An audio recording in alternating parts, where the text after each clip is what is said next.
Kapod wantiere weche mag siasa seche ma liet mag siasa medo nenore pacho ka kapok yiero maduong' chopo.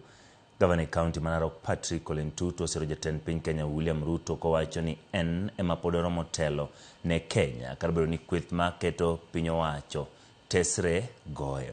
Koloso tok tim malam kanisa ma St. Paul's Marinuat kar chieng' od bura ma Narok South, Gavana Ole Ntutu kwayo jo County ma Narok mondo chak ohala ka gedo mar paw ndeke kod ndach gach okolo biro rumo.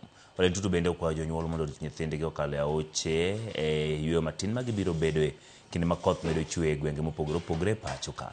Olero ni kochopo dwe mar Ang'wen pok ma basari biro chakore kaluwore ni bura mane ochungo chenrono koro osetieki.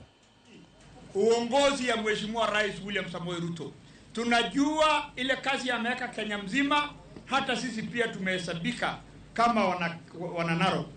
Na hiyo maneno ingine kelele mnasikia huko, sijui Kakamega, sijui wapi, wacha tu watembee, lakini sisi tunajua rais wetu anaenda 2 term.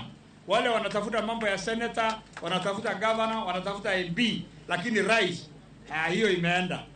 Mulisikia sasa kuna SGR ama railway ambayo tarehe 18, 19 rais wetu William Ruto atakuja pale Narok kuanzishia pale ilikuwa imesimama, ije ipitie pale Narok, ije straight ikuje ipitie hapa karibu na Ngorgori, iingie hapa Mlot na iende Bomet, iende Kericho na iende mpaka Nyanza. Mtakuwa mkiingia tu hapa Mlot. Hii hapa Mlot tutakuwa na station kubwa sana pale. Kulipofanywa allocation ya walimu hapa hamkupata walimu. Na nataka kusema Malo sub county, tunapoenda hii recruitment nyingine ambayo tutafanya, lazima ya kwamba tutashughulikia ili msiachwe nyuma, ili watoto wetu wa Malo sub county pia waweze kuajiriwa.